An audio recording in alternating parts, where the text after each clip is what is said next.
Assalamualaikum warahmatullahi wabarakatuh.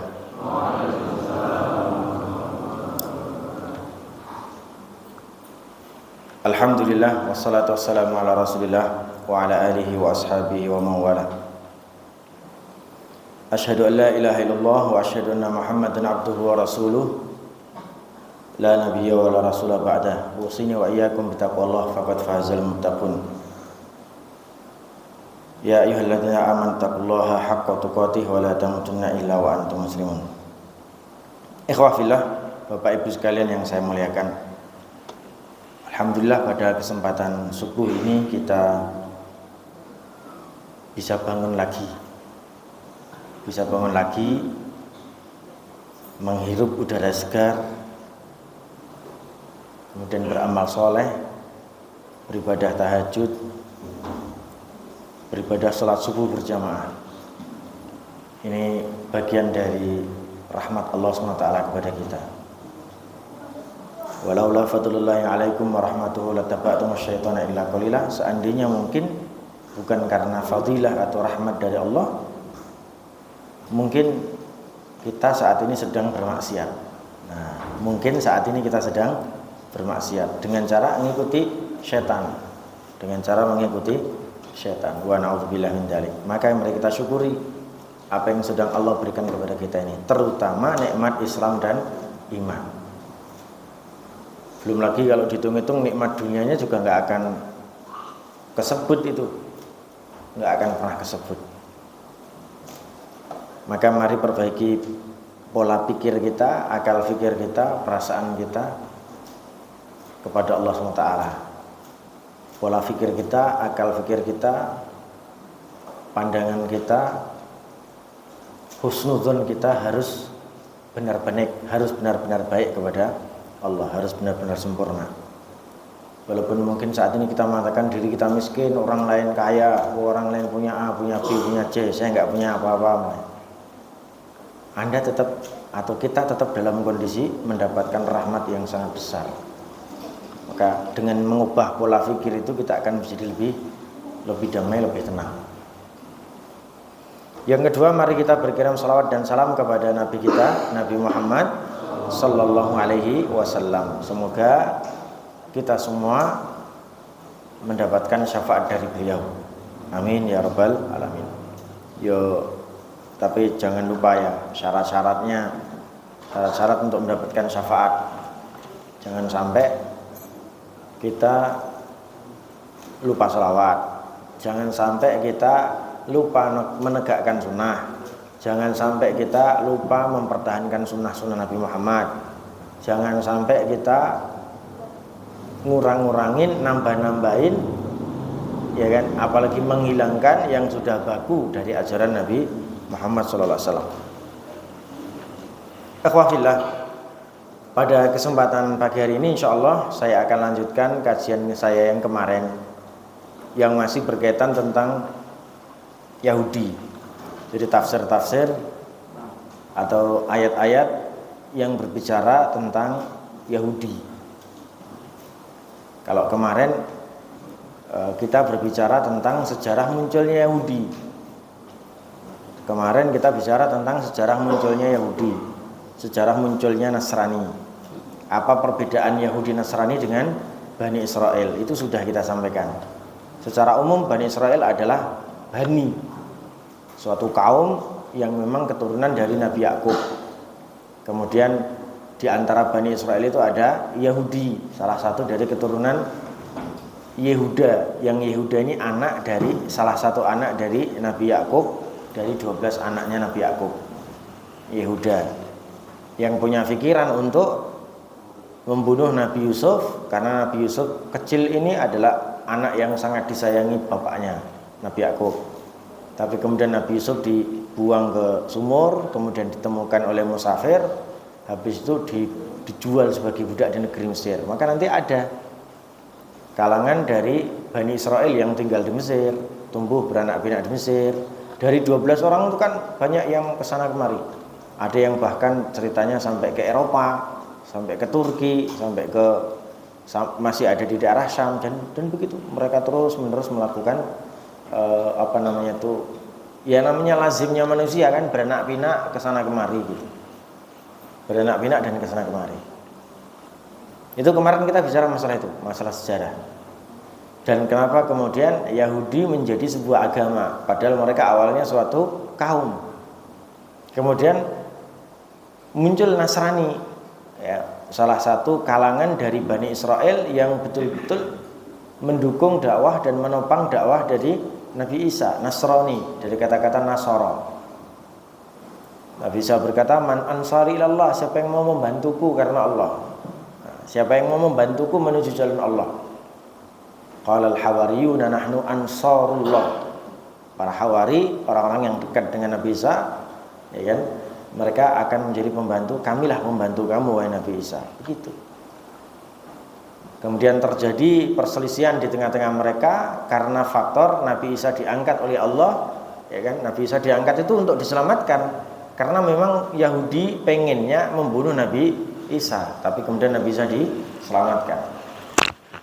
Di antara orang-orang Nasrani atau Ansori ilallah tadi, yang Ansor tadi, Ansoru Isa atau Nasrani Isa, Nasara Isa, itu ada yang sesat, ada yang masih beriman. Yang sesat mengatakan Nabi Isa terbunuh karena untuk menjadi penebus dosa kami semuanya. Yang tidak sesat atau Nasrani yang tidak sesat atau Ansori ilallah yang tidak sesat tadi, mereka tetap berdakwah dengan dakwah tauhid yang Allah titipkan atau Allah berikan kepada Nabi Isa. Itu. Tapi ingat, pembelaan mereka kepada Nabi Isa yang pertama tadi, kaum yang pertama tadi terlalu menggebu-gebu sampai mendewa-dewakan. Karena faktor itulah kemudian Yahudi ngiri dan kemudian Yahudi menginginkan ada orang yang sama dengan Isa, yang kami juga memuji bahkan mendewa-dewakannya. Sampai akhirnya orang-orang Yahudi mengangkat sosok Nabi di tengah-tengah mereka yang dianggap anak Tuhan. Siapa namanya? Uzair. Nah, orang yang berkata bahwa Uzair adalah anak Tuhan, kafir. Orang yang berkata bahwasanya Isa bin Maryam anak Tuhan, kafir. Kalau dalam Al-Quran begitu. Laqad kafarul ladzina qalu innallaha salisu salasa. Orang yang berkata bahwasanya Allah tiga itu kafir. Orang yang berkata laqad kafarul ladzina qalu innallaha tsaniya itsnain. Allah itu dua, maka dia telah kafir. Gitu. Telah kafir orang-orang yang berkata kalau Uzair adalah anak Tuhan. Siapa Uzair? Yang dielulukan sama Bani Yahudi, sama kalangan Yahudi. Laqad kafarul ladzina qalu innallaha huwal masih ibnu Maryam. Telah kafir orang yang berkata kalau Al-Masih ibnu Maryam adalah Tuhan. Jadi sudah disebut sama Allah dengan banyak ayat tentang kekafiran mereka. Kalau mereka ingin beriman kepada Tuhan dan kembali kepada Tuhan ke jalur yang benar, mereka harus beriman kepada Nabi Muhammad. Itu cerita kemarin seperti itu. Maka kemudian kita kisahkan beberapa kisah kalau memang orang-orang Yahudi Nasrani itu membaca Alkitab mereka dengan benar, membaca Taurat, Zabur, Injil dengan benar, maka niscaya tidak ada keraguan dari mereka untuk beriman kepada Nabi Muhammad. Tapi sayang beribu sayang, mereka sering sekali melakukan manipulasi, nambah-nambahi, ngurang-ngurangi, bahkan menyembunyikan ayat-ayat yang berkaitan dengan Nabi Muhammad SAW. Jazakumullah khair. Saya kayaknya pesan jahe kemarin. Insyaallah. Syukran. Itu ceritanya, sampai kemudian ada pendeta Yahudi, pendeta Nasrani yang benar-benar beriman kepada kitab mereka. Begitu ngerti sosok Nabi Muhammad, mereka beriman kepada Nabi Muhammad, mengakui kebenaran Nabi Muhammad dan beriman kepada beliau. Artinya apa? Ini menjadi gambaran buat kita semua bahwa Islam itu benar, yang lain salah. Saya tidak akan mengatakan Islam paling benar. Saya nggak mau. Karena apa? Kalau saya katakan Islam paling benar, yang lain ada yang benar dong. Saya hanya akan berkata Islam itu benar, yang lain salah. Dan memang begitu. Innad dina indallahil Islam. Yang benar, yang agama yang benar di sisi Allah hanya Islam. Agama yang benar, bukan agama yang paling benar. Agama yang benar di sisi Allah adalah Islam saja. Ini harus kita yakini sampai matinya kita. Jangan sampai menganggap yang lain itu benar. Makanya kemudian orang yang mempunyai pemikiran seperti ini, saat ini dunia akan mengatakan ente radikal, gitu loh. Ente fundamental. Kenapa radikal? Kenapa fundamental? Radikal itu kan mengakar, fundamental itu kan fundamennya kuat. Orang yang punya fundamen seperti ini, pemikiran seperti ini, dia kuat sekali dasarnya. Mengatakan agama yang benar, yang salah, yang lain salah. Itu kan tidak diterima oleh dunia sekarang. Yang dunia hari ini sedang mengangkat budaya pluralisme agama. Semua agama sama. Yang mereka sedang menganggap budaya globalisasi di atas segala sesuatu, globalisme di atas segala sesuatu. Jadi orang sudah tidak lagi berpikir hal ini. Padahal ini akidah utama. Ini akidah utama. Kalau kita nggak bisa mengatakan ini terus, iya kan? Terus gimana? Maksud kita akan mengatakan, oh agama yang lain juga benar. Terus agamamu benar enggak? Maksud Anda benar, mereka benar. Ya itulah yang disebut dengan pluralisme agama, gitu. Kita menganggap diri kita benar, tapi tidak bisa menyalahkan orang lain. Itu pluralisme agama. Cuman gini, dalam Islam itu bukan berarti ketika kita mengakar, bukan berarti ketika kita fundamental dalam akidah ini, itu terus kemudian kita semena-mena dalam bertindak tanduk. Oh, kowe salah, tak buang kowe ora oleh. Tidak boleh gitu. Oh, kamu salah, tak bunuh kamu. Tidak gitu. Kepada ahli kitab pun Rasulullah SAW berbuat baik. Ahli kitab itu siapa? Yahudi Nasrani. Wala tujadilu ahlal kitab illa billati hiya ahsan. Jangan sekali-kali kamu berdebat, kamu berdiskusi dengan ahli kitab kecuali bahasa yang kamu pakai adalah bahasa yang baik. Bahasa yang baik, bahkan lebih baik dari bahasa mereka. Wala tasubbul ladzina yasubbullaha adwa. Wala tasubbul ladzina jangan sekali-kali engkau mencela tuhan-tuhan orang-orang yang beragama selain Islam. Jangan. Karena apa? Fayasubbullaha adwan bighairi ilmin. Karena kalau Anda melakukan itu, niscaya mereka akan mencela Tuhan kamu, yaitu Allah SWT, yang pencelaan mereka lebih ngeri, lebih berat, lebih sangar, lebih brutal. Maka jangan cela mereka, jangan cela Tuhan-Tuhan mereka. Biarin aja dengan kesalahan mereka. Kesalahan mereka tidak membuat Anda menjadi luntur sebenarnya. Malah justru sebaiknya kita harus berbuat baik kepada mereka, karena salah satu hidayah yang membuat mereka bisa masuk Islam adalah perbuatan baik kita. Salah satu loh ya, bukan berarti satu-satunya. Jadi begitu. Umpamanya ada orang, mohon maaf ya, ada ahlu kitab jalan di samping kita. Per sini per. Jenenge bapak siapa, panggilannya per kafir maksudnya. Per sini per, ya enggak bisa lah, enggak boleh gitu. Kita tetap berbuat baik, berbuat adil kepada mereka. Begitu. Kita punya hukum perang, tapi hukum perang itu berlaku saat perang. Tidak ketika damai seperti ini kemudian diperangi, ya enggak boleh.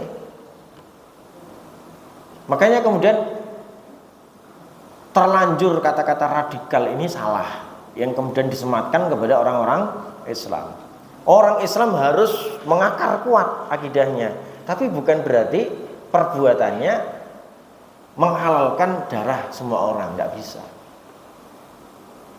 Itu hanya terjadi dalam perang. Kalau perang ya perang. Kalau mereka mau merangi kita, kita perangi mereka.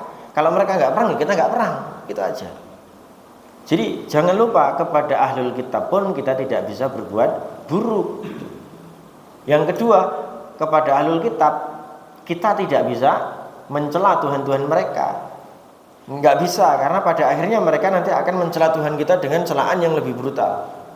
Yang ketiga, kita pun tetap diperbolehkan bermuamalah dengan mereka. Walaupun kita beda akidah dengan mereka, tapi kita boleh bermuamalah. Mereka kafir, kita muslim. Mereka masuk neraka, kita masuk surga. Itu akidah. Kapan mereka masuk neraka? Ketika matinya tidak dalam kondisi muslim. Kalau kita orang muslim, walaupun banyak berbuat dosa, tetap masuk surga. Tapi sebelum masuk surga, dosanya dibakar sik neng rokok kan gitu. Cuman tidak selamanya di neraka, kita diangkat ke surga kelak kan gitu. Itu akidah kita, jangan sampai berubah. Walaupun terjadi perbedaan akidah, kita tetap bermuamalah baik dengan mereka.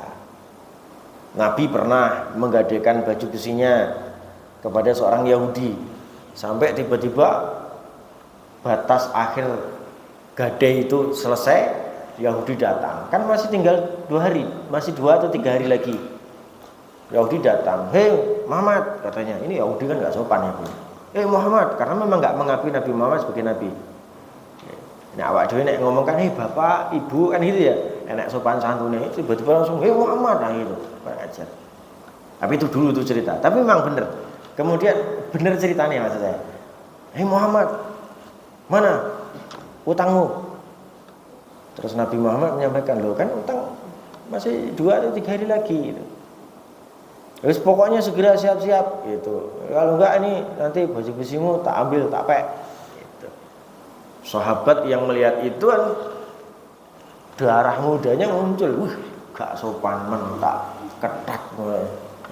Harpa ketak kalau sahabat itu. Gitu. Tapi Nabi Muhammad melarang, jangan. Ini urusanku dengan dia, adalah urusan hak dan kewajiban, dan dia benar. Saya tidak bisa mendolimi dia. Kemudian ada sahabat, "Wahai Rasulullah, berapa hutangnya? Biar saya yang membayar." Dibayar sama sahabat, dikembalikan baju besinya. Untuk apa? Agar baju besi itu digadaikan, agar Rasulullah memiliki beberapa kurma yang bisa dimakan setiap harinya. Seperti itu. Muamalah. Ya kan? Kurma ini dari Yahudi, baju besinya digadaikan. Haram? Haram enggak kurmanya? Enggak kan? Halal kan? Itu muamalah gitu loh. Itu muamalah. Akhirnya sahabat membayar itu, dan kemudian selesai urusan gadai, Yahudi tidak lagi mengganggu. Tuh. Ini luar biasa. Jadi kita kepada orang-orang kafir tetap harus berbuat baik. Berbuat baik dalam artian yang adil, sesuai porsinya, sesuai tempatnya. Gitu. Jangan kemudian mengeluh-elukan, wah disayang-sayang dini lah. Sing teman-teman liyane ora disayang. Ya intine pokoknya berbuat adil kepada mereka itu perlu, wajib bahkan. Agar apa? Agar mereka dekat dengan Islam, agar hati mereka terikat dengan Islam, terikat dengan hidayah. Gitu Pak. Selanjutnya pada kajian ini saya akan coba sampaikan beberapa sifat atau karakter Yahudi yang sudah mengakar, susah hilang sampai hari ini Pak. Sedikit sudah saya sampaikan, tapi nyerempet-nyerempet kemarin. Yahudi tukang bunuh Nabi, ya itu nanti jadi karakter. Nabi jadi bunuh, apalagi yang bukan Nabi. Gampang lah bagi mereka untuk membunuh itu. Itu tangannya udah kebak darah gitu. Baik, mari kita cek satu persatu. Apa karakter atau sifat Yahudi yang tertera di dalam Al-Quran? Yang pertama adalah Yahudi itu tukang membuat fitnah, tukang membuat permusuhan kepada kaum muslimin. Sejak dulu sampai sekarang. Kepada kaum muslimin. Sejak dulu sampai sekarang. Bukan cuma kepada Nabi Muhammad SAW. Mereka punya histori untuk selalu membuat resah, membuat fitnah kepada para nabi-nabi sebelum Nabi Muhammad. Jadi Nabi Muhammad dimusuhi itu wajar lah. Ngopo Yahudi aja kepada nabi-nabi sebelumnya dia melakukan itu. Apalagi kepada Nabi Muhammad yang beda garis trah. Beda garis trah kan? Nabi Muhammad dari Nabi Ismail keturunannya, Yahudi berasal dari Nabi Yakub, dari Nabi Ishak. Sampai Yahudi itu sembuh iki pokoknya pikirannya orang-orang yang gatal ngono ya. Yahudi itu sampai membedakan antara Nabi Ishak sama Nabi Ismail, dibeda-bedakan. Padahal mereka enggak bertemu. Mereka enggak pernah bertemu dengan Ishak maupun Ismail, Nabi Ishak atau Nabi Ismail. Enggak pernah bertemu. Nabi Ishak punya putra namanya Nabi Yakub punya 12 anak, itu salah satunya Yehuda yang kemudian jadi Yahudi itu. Sampai mereka membanding-bandingkan nabi yang antara Nabi Ishak dan Nabi Ismail. Nabi Ismail itu nabi yang dibuang, nabi yang pada akhirnya anak budak kan gitu ta. Kemudian Ishak ini nabi yang murni, anaknya Nabi Ibrahim. Jadi sampai membuat itu, sampai membuat konsep bahwasanya nabi ini nabi Buddha, ini nabi gak Buddha. Ini lucu tenan nih. Kalau kita kaum muslimin la nufarriqu bainal anbiya, kita nggak akan pernah membeda-bedakan para nabi. Siapapun mereka di sisi Allah Subhanahu wa taala sama. Mereka adalah para nabi. Di antara para nabi ada ulul azm. Di antara ulul azm ada satu pemimpin, pemimpinnya Nabi Muhammad. Ulul azm ini pemimpinnya para nabi. Dan ulul azm ini dipimpin oleh Nabi Muhammad. Nek kita begitu mikirnya. Tapi ini orang Yahudi beda-beda ini kayak anak budak kan, begitu. Untuk membuat fitnah di tengah-tengah umat manusia. Hingga kemudian Nabi Muhammad muncul pun masih difitnah. Kok apalagi sekarang nabi-nabi udah nggak ada, Yahudi merasa bahkan lebih berkuasa, ya kan? Mereka punya berbagai macam alat untuk menguasai dunia. IT dikuasai mereka, ilmu pengetahuan dikuasai mereka, pejabat-pejabat tinggi dunia dikuasai mereka. Ya gampang lah untuk menyulut fitnah. Gampang sekali. Sekarang ada berita beredar Arab Saudi tidak pernah bantu Palestina. Fitnah saya bilang. Sekarang ada yang beredar yang satu-satunya negara yang membantu Palestina dengan diplomasi negara yang kuat hanya Iran. Fitnah saya bilang. Puluhan negara Islam walaupun di dalam negara itu belum mengangkat Al-Quran Sunnah sebagai asas utamanya, walaupun negara-negara yang kebanyakan mayoritas Islam di dalamnya itu masih mengangkat demokrasi, mereka sudah membela Palestina, bukan cuma Iran. Yahudi pun membela, tapi kemudian dielek-elek, tidak pernah membela. Itu fitnah ya. Karena apa? Karena memang mereka punya IT untuk menyebarkan itu, mereka punya teknologi informasi untuk menyebarkan itu, sehingga kaum muslimin pecah belah. Kita yang punya WA Pak sekarang nih Pak, kita yang punya telepon Pak sekarang ini Pak, hari ini kita bisa mengetahui berita di sana. Itu pun masih terfitnah, padahal gampang Pak sebenarnya teleponan itu. Yahudi itu pernah membuat fitnah di mana Utsman bin Affan terbunuh. Di mana Utsman bin Affan terbunuh? Pernah tahu ceritanya Pak? Ini Yahudi. Dan zaman Utsman itu belum ada WA. Mulai ada WA, telepon-teleponan gampang tuh Pak. Burung ini WA masalahnya. Informasi itu beredar berhari-hari, berbulan-bulan, baru sampai informasi itu. Ini sekelumit kisah kenapa Yahudi tukang fitnah. Oh, tak tunjukin. Di zaman Utsman bin Affan tuh gini. Ingat ya, bahasa Arab itu dulu atau Al-Quran itu dulu tidak ada titik, tidak ada harokat.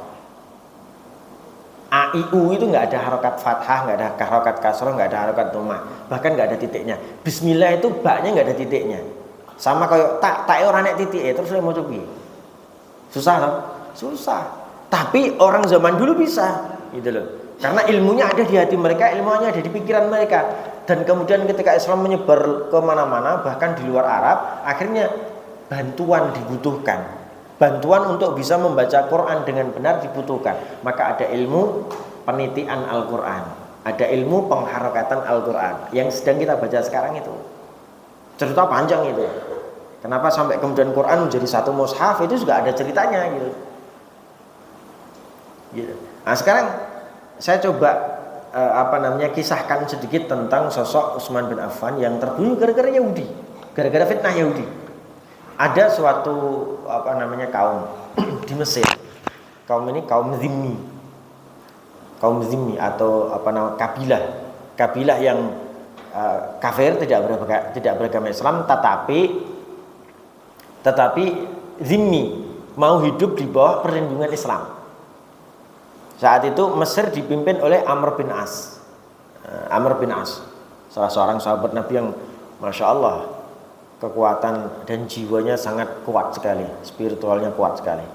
Sering diangkat menjadi panglima perang pada masa Rasulullah. Suatu saat kabilah ini ditetapkan pajak, ya, ditetapkan pajak atau ahlu zimmah ya. Mereka punya kewajiban untuk membayar upeti lah gitu, sebagai bentuk ketundukan mereka kepada Islam.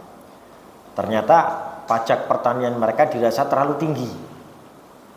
Akhirnya orang cucuk lah awak dhewe membayar pajak pertanian, sedangkan hasilnya juga untuk ngidupin sendiri masih terlalu berat. Protes, ya kan? Ketika protes, pada akhirnya Amr bin As nggak bisa memutuskan. Karena apa? Karena ini aturan pusat. Nah, istilahnya gitu. Amr bin As ini kan gubernur. Aturan pusatnya ada di Madinah, ada di Khalifah, ada di Utsman bin Affan. Itu. Akhirnya apa? Dimintalah mereka untuk mendatangi Utsman bin Affan. Seret, dari Mesir ke Mekah, dari Mesir ke Madinah. Kabilahnya. Begitu sampai ke sana, mereka bercerita kepada Utsman tentang itu, dan benar. Cerita mereka benar, disambut oleh Utsman dengan sambutan yang sangat baik. Oh begitu ya, oke. Kalau gitu pajaknya tak kurangi. Oh kalau gitu pajaknya tak kurangi. Ini kalau ada papan tulis tak tuliskan tulisan Arabnya. Akhirnya Utsman bin Affan menulis surat, dikasih stempel. Ingat, tulisannya nggak ada harokat, nggak ada titik. Tulisannya nggak ada harokat, nggak ada titik ya. Tapi bunyi tulisannya begini: Idza atatkum risalati hadihi faqbiluhum atau faqbiluhum. Faqbiluhum. Idza atatkum, apabila datang kepada kalian risalati, suratku, hadihi, surat ini kepada kalian, faqbiluhum, maka terimalah mereka dengan baik. Itu surat ditujukan dari Utsman kepada gubernur Mesir, kepada Mesir.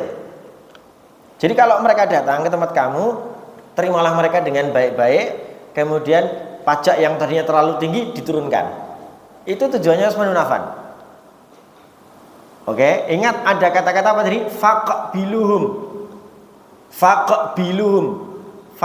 Bi. Ingat, bi itu kan kalau ada titik di bawah. Dulu nggak ada titiknya. Surat itu disabotase oleh seorang Abdullah bin Saba, orang Yahudi. Ingat? Siapa? Orang Yahudi. Siapa namanya? Abdullah bin Saba.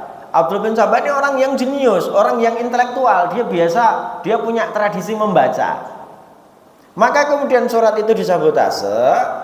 Faqbiluhum tadi, yang tadinya harusnya terbaca faqbi, ada ba, titik bawah satu. Baknya itu kan nggak ada titiknya. Surat itu ditulis tak, 2 titik di atas. Tek gitu kan.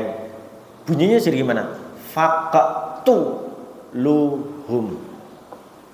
Artinya apa? Faqtuluhum, bunuh mereka. Mung goro-goro rane titike. Gitu. Akhirnya apa?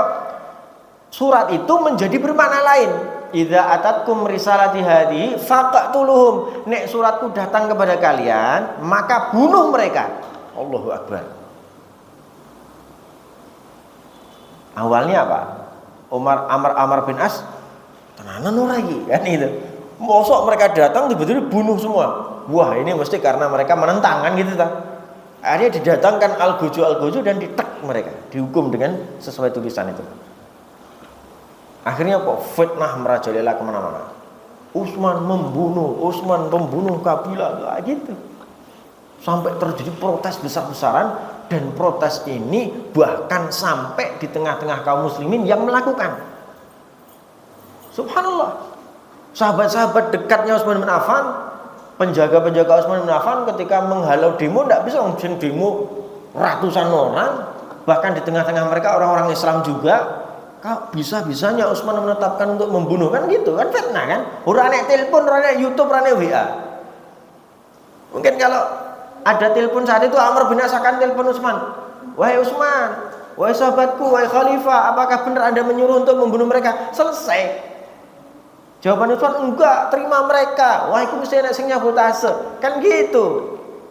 Ora nek telepon. Berita yang datang dari Madinah ke Makkah itu butuh waktu beberapa pekan, butuh waktu beberapa bulan untuk datang ke sana, karena kendaraan beritanya itu berupa kuda atau onta gitu loh. Bukan internet, bukan jaringan. Gitu.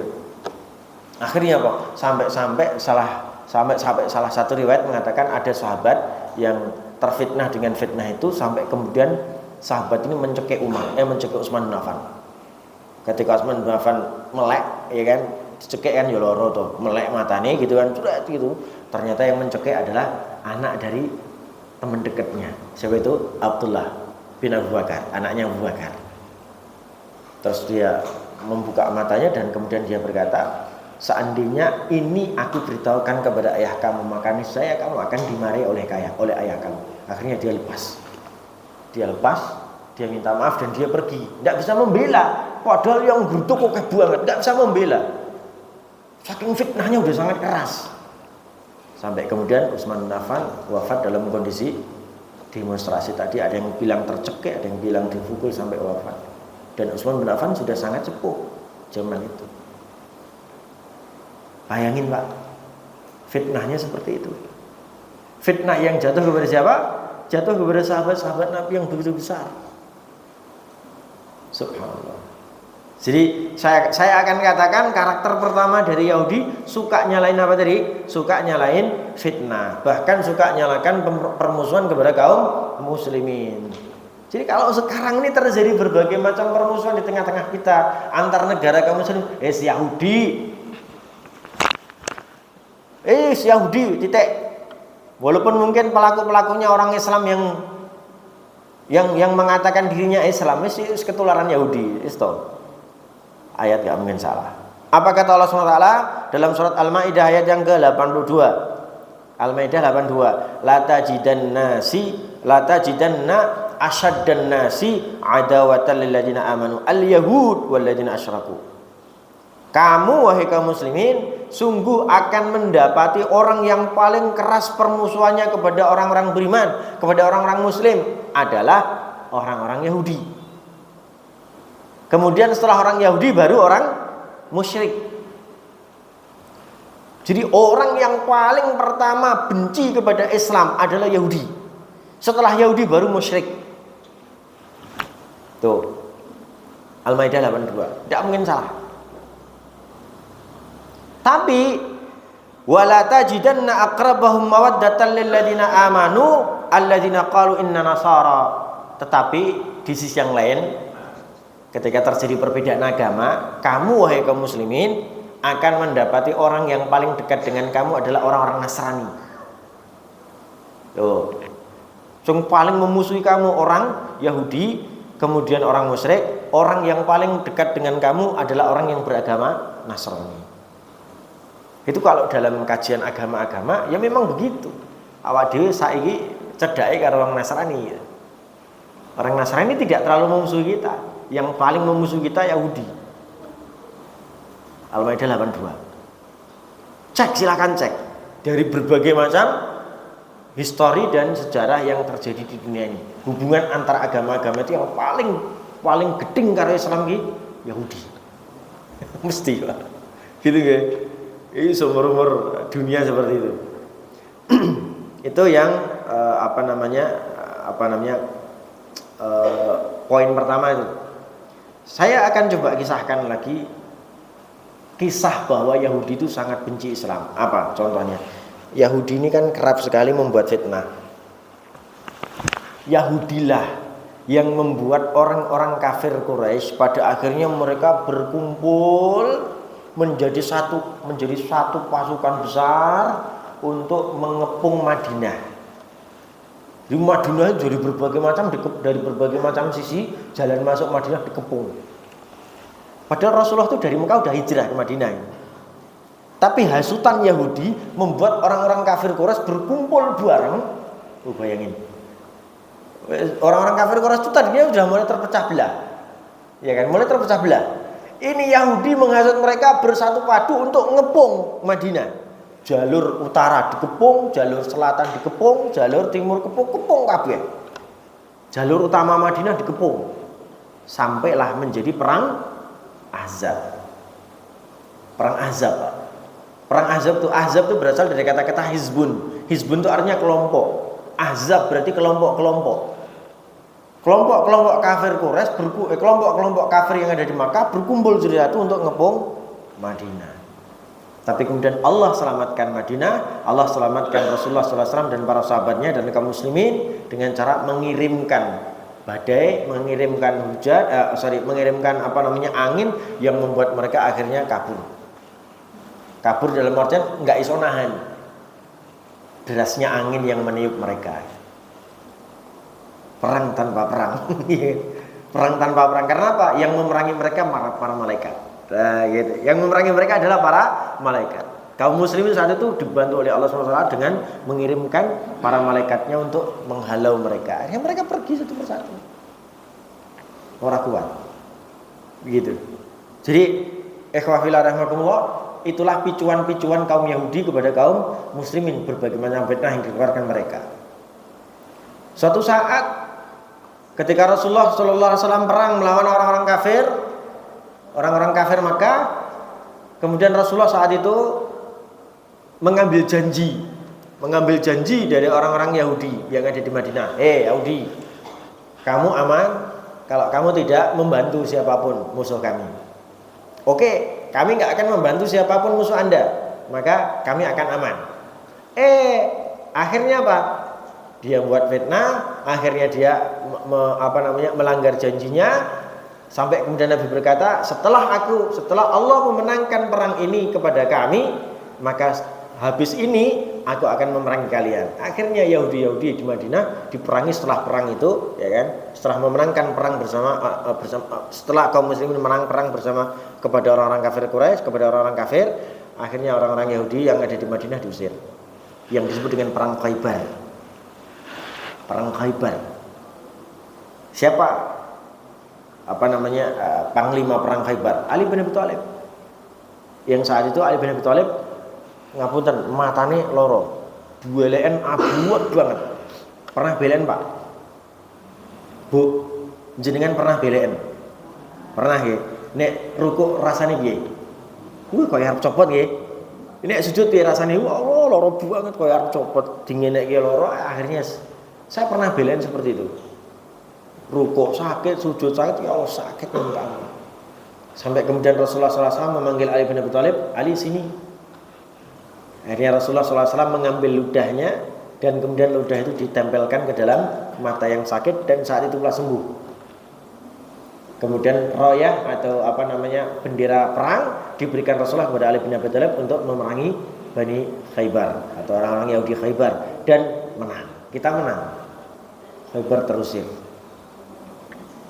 Karena Yahudi sendirilah, karena sifat-sifat Yahudi sendirilah yang tukang buat fitnah itu, akhirnya Madinah bersih dari Yahudi. Makkah Madinah menjadi dua kota yang tidak boleh ada orang kafirnya. Gitu. Jadi sampai hari ini, Pak. Dulu masih gabung jadi satu, Yahudi Nasrani, wong kafir musyrik ning kono ya enek. Tapi pada akhirnya karena mereka suka membuat fitnah, suka sekali menyalakan api permusuhan, ya diperangi lah. Udah sampai kata Rasulullah, hari ini sudah tidak boleh ada orang-orang kafir di sini. Makkah Madinah itu. Makanya disebut dengan haram, al-haram. Nah, ada batasan-batasan tertentu yang haram dimasuki oleh orang-orang kafir atau orang-orang non-Islam untuk masuk ke dalam kota Makkah maupun kota Madinah. Ada batasannya. Nanti kalau dengan haji atau umroh di sana mesti tahu, oh ini batasan haram nih. Haram itu artinya haram orang Yahudi, orang Nasrani, orang kafir masuk ke wilayah ini. Begitu. Jadi kalau kita berada di daerah haram, baik Makkah maupun Madinah, Anda sholat di situ satu kali, pahalanya kalau berjamaah kan 27. Di sana dilipat gandakan menjadi 10.000, berarti 27.000. Satu kali sholat. Entah itu di dalam Masjidil Haram ataupun di luar Masjidil Haram, selama masih di tanah haram. Anda sholat di hotel, pahalanya dikalikan 10.000. Enak tuh, Pak? Enak. Nek ada perbuatan maksiat, ya digandakan 10.000 kali gitu loh. Hati-hati. Umpamanya di sana jika duit penjaga toko 10.000 umpamanya ngambil duit 10.000 ya berarti dosanya dikalikan 10.000 gitu. Itu dosa ngambilnya itu. Hati-hati, jangan asal enak tok. Yang maksiat juga harus dihilangkan di situ. Ini luar biasa. Jadi itu sifat pertama dari kalangan Yahudi adalah apa tadi? Menyalakan fitnah, membuat permusuhan di tengah-tengah kaum muslimin. Ini udah jam segini. Diakhiri atau lanjut? Sampai jam 12 nggih, Pak ya? Yang kedua sekarang. berat menjalankan perintah Allah. Berat. Yahudi itu berat menjalankan perintah Allah. Makanya banyak orang-orang atau makanya banyak di tengah-tengah mereka yang diutus para nabi kok kemudian syariatnya abot, hukum untuk melaksanakan itu terlalu berat di tengah-tengah mereka. Pateni wae Yahudi apa pateni wae nabi ini. Tes gitu. Bukan cuman syariatnya ra dilakokne. Oh, dasar kamu bawa syariat yang berat, bunuh nabinya. Allahu Akbar. Anda tahu kan cerita Nabi Isa mau dibunuh sama Yahudi. Nabi Isa ini kan putra dari Maryam. Maryam anak dari Imran. Imran anak dari Yahya. Yahya anak dari Zakaria. Nabi Zakaria, Nabi Yahya dibunuh Yahudi. Ada nabi jelas-jelas nabi dan soleh-soleh semua. Dibunuh Yahudi. Gitu loh. Kok kemudian Yahudi melihat sosok Nabi Isa ayah sapa ora jelas. Ya wajar dong kalau kemudian mereka lebih benci sama Yahudi, lebih benci sama Nabi Isa. Begitu. Ini pembunuh nabi mereka itu. Karena apa? Berat melaksanakan hukum-hukum yang dikeluarkan oleh Allah SWT lewat lisan para nabinya. Apa kata Allah SWT dalam hal ini? Al-Baqarah 93. Apa kata Allah? Wa idz akhadna mitsaqakum wa rafa'na fawqakum At-Tur. Apa kata Allah? Khudzu ma atainakum biquwwah wasma'u. Tapi apa yang terjadi? Wa qalu sami'na wa 'asaina. Ketika diperintahkan kepada mereka untuk melakukan sesuatu dengan kekuatan yang sangat hebat, ketika mereka diperintahkan untuk melakukan sesuatu dengan melaksanakan yang sekuat-kuatnya, apa kata Yahudi? Sami'na, oh ya aku dengar perintahmu, wa 'asaina, tetapi kami memaksiati. Krungu tok ning ora dilakokne. Yahudi kuwi. Gitu. Krungu ning ora dilakokne, itulah Yahudi. Apa contoh kisahnya? Bani Israel diperintahkan untuk memasuki tanah yang dijanjikan, Palestina. Bani Israel ketika mereka terusir kemana-mana, Allah berikan kepada mereka, Allah kasih janji kepada mereka, kamu bakalan masuk ke tanah Palestinamu dengan cara yang gagah, tapi berusahalah, ayo berperang, ayo berjihad. Wahai Allah, kami dengar tapi kami nggak mau jihad. Lah piye? Aneh kan?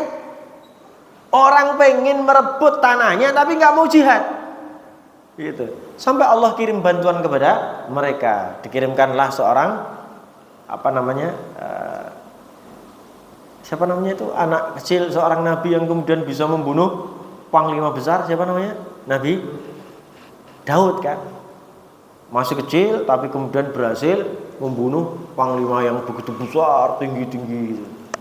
Ketika suatu hari dalam perjalanan perang mereka mendapati sebuah sungai yang begitu deras dan nyaman, sungainya jernih, bersih, enak. Diperintahkan kepada mereka, jangan minum kecuali satu teguk ya. Satu teguk aja, seret gitu. Ojo minum kecuali satu teguk. Wah, akhirnya saking kehausannya mereka, perjalanan jauh minumnya berteguk-teguk. Walah, sak terimalan gitu. Apa yang terjadi? Begitu habis minum melemes mereka. Aduh, aku enak neng kene, rasa perang. Udah yang perang kamu aja, kamu bersama Tuhan kamu. Saya nelek tenan wong. Itulah Yahudi. Padahal mereka mau diselamatkan. Kayak gitu. Akhirnya yang berangkat untuk perang mengalahkan panglima perang yang begitu gagah besar itu, ya segelintir orang dari kalangan Yahudi yang beriman kepada nabinya, yang ketika mereka minum dari air sungai itu cukup sak teguk saja. Itu. Jadi sifat mereka seperti itu. Ikhwah fillah rahimakumullah.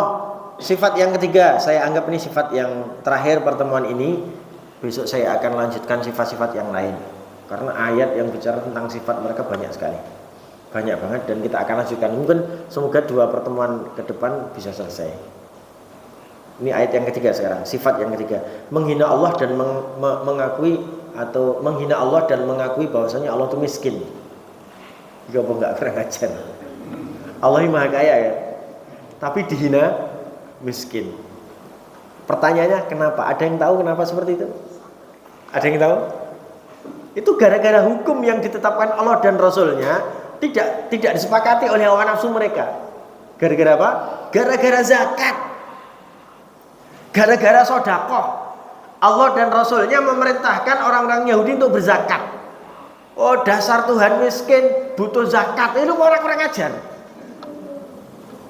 Ini kaum kurang ajar. Apa kata mereka? Dalam suatu ayat Ali Imran ayat 181, Ali Imran 181, Allah katakan tentang mereka, laqad sami'allahu qaulal ladzina qalu innallaha faqirun wa nahnu aghnia. Sungguh Allah telah mendengar perkataan dari orang-orang yang berkata bahwasanya Allah itu miskin dan kami kaya. Siapa yang berkata itu? Yahudi. Apa kata Allah selanjutnya? Sanaktubu ma qalu, kami akan tulis apapun yang telah mereka katakan. Enggak akan pernah kami lupa, karena tujuannya mau diadab gitu loh. Wa qatlihimul anbiya bighairi haqq, kami juga akan tulis seluruh perbuatan mereka yang membuat para nabi kami dibunuh. Itu akan ditulis sama Allah SWT. Wa naqulu dzuqu adzabal harik. Setelah itu kami akan berkata kepada anda, nyo rasa no adab yang pedih ini sampai kepada kalian. Itu kata Allah SWT dalam Al-Imran 181. Jadi dibiarkan mereka. Bagi mereka yang terbunuh, bagi para nabi yang terbunuh, surga jelas.